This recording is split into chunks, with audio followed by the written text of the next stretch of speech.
Welcome to the Big Movie Mouth Off. We're here at Broovy Cinema Pub today. I'm Jimmy Martin with SLUG Magazine. I'm Jeff Weiss from MSN Entertainment. Today we are sponsored by Big Shiny Robot, which you can get information on all things geek, video games, movies, books, comic books, pretty much everything, I think. Today we are reviewing Disney's new film, Tangled, which is basically the story of Rapunzel, who escapes from her tower and goes on an exploration with a thief. And I loved it. The kingdom. It is beautiful.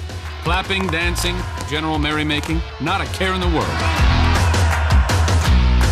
At least for most folks. See that handsome fellow running for his life? That is me. They just can't get my nose right. And that tower? Well, in that tower, there lived a girl who was just waiting for her life to begin. We really hit it off. How you doing? Gentleman that I am, I decided to help her. I'm prepared to offer you a deal. She could not resist me. I didn't want to have to do this, but you leave me no choice. Here comes the smolder.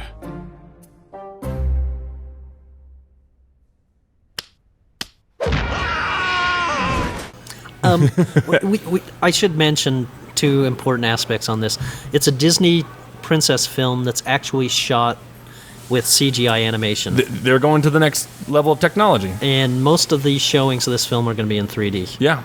And I love that, Disney's got this whole, we got to stay modern. We got to, stay with the kids like that. And some people should know that after The Princess and the Frog, which I absolutely loved last year.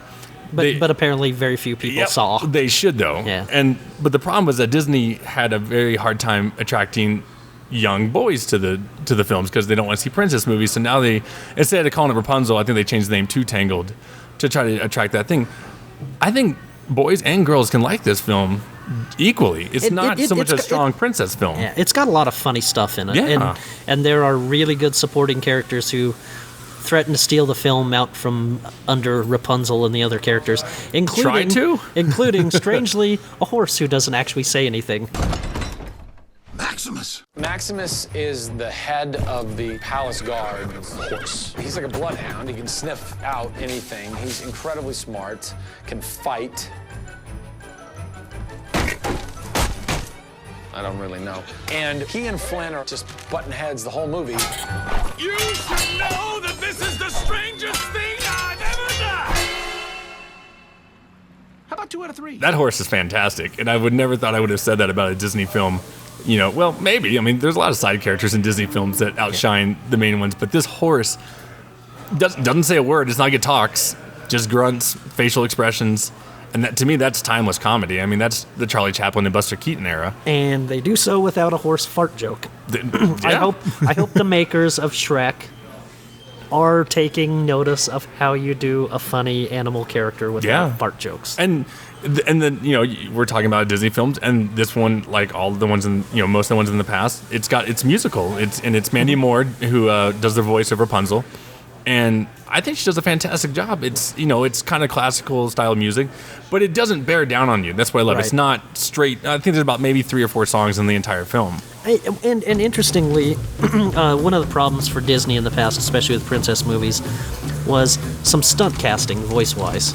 And there are voices here that are more appropriate to the characters. I mean, Mandy Moore, obviously, but you have people like Donna Murphy, who voices basically the evil witch character of the bunch. And we get some funny people like the brother on Everybody Loves Raymond as one of the voices, too. And normally a person who I'm growing tired of, Zachary Levi from Chuck as the romantic lead. Yeah, and you say Donna Murphy. I think she and this horse character almost steal the show, if not do. Right. But this new look that Disney's got with this CG animation, I loved. I thought it was fantastic. Vibrant colors. Right. Some beautiful scenes with lanterns floating in the air. It's just beautiful. Yeah. It's the one problem I do have with the film, though. We have a classical look, the classical Disney look of characters rendered in 3D CGI style, and I think we lose some of the some of the special uniqueness of the look of the characters. They look a little fuzzy and unrendered for me. A lot of that, for me, had to do with the fact that when we saw the film, it was in 3D. And if I have a big reservation about the film, I would suggest people not see it in 3D, because there is really no reason for this film to be in 3D. I think there's a few gimmicks you could kind of tell they were trying to put off, but no, for these kind of films, especially for animation, I mean, and I'm going back earlier this year with Toy Story 3. I mean, where there's some things popping out of the screen, yeah, sure, but I'd rather see the beautiful, vibrant colors coming out of it than wearing these sunglasses and just ruining it. Frankly, if you're going to use a gimmick for your movies, sequence it in a way that we can have it in IMAX. Yeah. Large screen format. Then I will see it more. 3D, I don't think, is necessarily the way to go with animation. It doesn't completely ruin the film for me. And again, I did have a lot of fun with it. It's definitely one of Disney's best animated efforts outside of Pixar in a long, long time. Sure. I give it 3 stars. Yeah, I'm going right above you just with to see Disney kind of taking that next step. And are there problems with the animation? Yeah, a little bit, but there's going to be a few flubs with every, someone trying to try something new. But Mandy Moore's beautiful voice going throughout this thing, and that horse, yeah, I'm saying, if I could give him a Best Supporting nomination just for fun, I'd give it 3.5.